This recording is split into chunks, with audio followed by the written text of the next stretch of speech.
ताला हर काम का आगाज करता हूँ, फ़कत उसके भरोसे से बुलंद आवाज़ करता हूँ।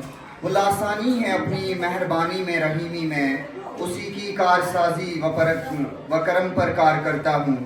मोहतरम मुकर्रम इदारा हज़ा के चेयरमैन, काबिल इज़्ज़त असातिज़ा, वालिदैन हजरात और अजीज़ बच्चों, सबसे पहले मेरी तरफ से आप सभी को मेरा सलाम, अस्सलामु अलैकुम वरहमतुल्लाहि वबरकातुहू। दिल की अथाह गहराइयों से, दिल की उम्मीद गहराइयों से आप सभी बच्चों को और आप सभी वालिदैन हजरात को मैं मुबारकबाद पेश करता हूँ इस अजीम मौके पे। और ये जो अजीम फूल हमारे सामने इस 10वीं क्लास के रिजल्ट में चमक उठे हैं, इन सभी को मैं अपने सब टीम मेंबर्स की तरफ से, स्कूल मैनेजमेंट की तरफ से दिल की गहराइयों से मुबारकबाद पेश करता हूँ। और आप सभी का अपने इस इदारा फुरकान के अंदर दिल की गहराइयों से मैं आप सभी को खुशामदीद कहता हूं कि आपने अपना कीमती वक्त निकाला और हमारे इस छोटे से प्रोग्राम में चार चांद लगाए। मैं आपका ज़्यादा वक्त न लेते हुए चंद गुजारिशात मेरी आप वालिदैन हजरात से भी और आप बच्चों से भी हैं। 10वीं क्लास में जो आपका रिजल्ट आया है, जिसमें कुछ बच्चों के 440, 450, 490 या जो भी रिजल्ट रहा है, किसी बच्चे का 500 आउट ऑफ 500 रहा है, That doesn't mean कि उस बच्चे ने सब चीजें जिंदगी की हासिल कर ली। ये बच्चे अपनी जिंदगी के अंदर ये चीज याद रखें कि 11th क्लास के अंदर जब इनकी अभी एडमिशन हुई है, इसका मतलब ये है कि इन बच्चों ने अभी नर्सरी क्लास में एडमिशन ली है। इनका जो तालीमी निज़ाम है, इनका जो एजुकेशन सिस्टम है, वो शुरू हो चुका है। अभी तक सिर्फ ये बच्चे सीख रहे थे कि तालीम में किस तरीके से उतरा जाए। रियल एजुकेशन जो है वो 11th क्लास से स्टार्ट होती है। जिस 11th क्लास में अगर गाइड अच्छा ना हो, जिस तरीके से एक टूरिस्ट को अगर अच्छा गाइड ना हो, वो उसे कहेगा मुझे दक्षिण जाना है, उसे मड़वा लेके जाएगा। इसी तरीके से उसे पार्डर की बात करेगा, वो उसे कहीं और लेके जाएगा।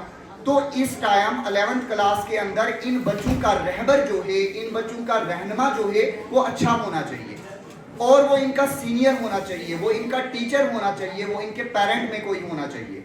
नहीं तो बाज़ औक़ात क्या होता है, बच्चे अक्सर अपनी मर्जी से सब्जेक्ट चूज करते हैं या अपने यार दोस्त को, अपनी फ्रेंड को देखकर सब्जेक्ट चूज करते हैं। मेरी सहेली ने मेडिकल लिया, मैं भी मेडिकल में जाऊंगी। मेरे फ्रेंड ने आर्ट्स लिया, मैं भी आर्ट्स में जाऊंगा। मेरे किसी दोस्त ने कॉमर्स लिया, मैं भी कॉमर्स में जाऊंगा। अरे बाबा, कॉमर्स आप तब ही लोगे जब आप कॉमर्स में खुद इंटरेस्टेड हो, ना कि अपने फ्रेंड के बलबूते पे। और तो और कुछ वालिदैन हजरात भी अपने बच्चे पे दबाव डालते हैं कि बेटा जबरदस्ती आपने मेडिकल में जाना है, जबरदस्ती आपने आर्ट्स कैटेगरी में जाना है। तो मेरी मोहब्बाना गुजारिश है आप सभी वालिदैन हजरात से, बुलाने का सिर्फ इतना ही मुद्दा है कि आप अपने बच्चों को फोर्स करके सब्जेक्ट चूज ना करवाइए, बल्कि अगर आपका बच्चा आर्ट्स में जाना चाहता है, उसको आर्ट्स पढ़ने दीजिए। सिर्फ इतना देखिए कि ये जो कॉम्बिनेशन ले रहा है अपने सब्जेक्ट का, वो अच्छा होना चाहिए। देखो, स्कोप हर किसी फील्ड में होता है। अगर एक बच्चा जो है वो एक्सेल करे उसमें, लेकिन अगर आपका बच्चा एक्सेल नहीं करेगा, फिर उसका सब्जेक्ट क्या ही क्यों ना हो, तो कोई फायदा नहीं होगा। इसलिए मेरी आप सभी वालिदैन हजरात से गुजारिश है कि आप अपने बच्चों को पूछें कि आप किस कैटेगरी में जाना पसंद करते हैं, किस कैटेगरी में आपका इंटरेस्ट जो है वो ज्यादा है, वहीं पे उनको भेजिए। और सब्जेक्ट चूज करना आप बच्चों से गुजारिश करूंगा, मेहरबानी करके आप बच्चे अपने सब्जेक्ट को थोड़ा सा ध्यान से चूज करिएगा। जैसे कि कुछ बच्चे बस देख लेते हैं यहाँ पे पॉल साइंस है, हिस्ट्री है, दूसरा सब्जेक्ट है, ले लिया। लेकिन मेहरबानी करके आप अपने सब्जेक्ट्स को ऐसे ही ना लीजिए। सिर्फ आप अपने गाइड को ये बताइए कि मैं आर्ट्स कैटेगरी में जाना चाहता हूँ, मैं कॉमर्स में जाना चाहता हूँ, मेडिकल या नॉन मेडिकल में जाना चाहता हूँ, वो आपको कॉम्बिनेशन बना के देगा। एक सिंपल सी बात है, अगर हम राजमाश की दाल के साथ में अगर हम मोटे चने की दाल डालेंगे साथ में पकाने के लिए, तो वो दाल बिल्कुल अच्छी नहीं बनेगी। इसी तरीके से हमारी जो गोभी होती है, गोभी के साथ में अगर हम कड़म डालेंगे तो वो अच्छी नहीं लगेगी।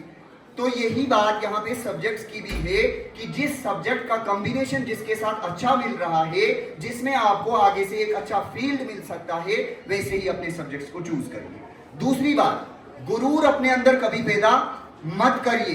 क्यों? सितारों से आगे जहां اور بھی ہیں ابھی عشق کے امتحان اور بھی ہیں تہے زندگی سے نہیں ہیں فضائیں یہاں سینکڑوں کارواں اور بھی ہیں قناعت نہ کر عالم رنگ ببو پر چمن اور بھی آشیاں اور بھی ہیں اگر کھو بھی گیا ایک نشے من تو کیا غم مقامات آہو فگاں اور بھی ہیں تو شاہین ہے پرواز ہے کام تیرا تیرے سامنے آسماں اور بھی ہیں. یہ شعر ایک طالبہ کو یاد آیا تھا کلپنا چاولہ جو ہماری انڈیا کی تھی اسپیس میں گئی تھی تو وہاں سے انہوں نے بتایا کہ میں نے علامہ اقبال کا یہ شعر پڑھا تھا ستاروں سے آگے جہاں اور بھی ہیں لیکن آج اپنی آنکھوں سے دیکھ رہی ہوں.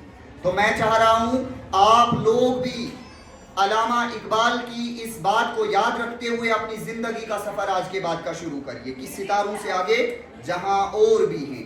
اگر آج آپ نے 455 لیے 60 لیے 70 لیے کتنا بھی ایکسل کیوں نہ کیا آپ نے کلاس 10th میں بس اتنا ہی کافی نہیں ہے. اور کبھی مارکس کے پیچھے مت جائیے گا مارکس کے پیچھے دوڑنا نہیں ہے نالج کے پیچھے جائیے.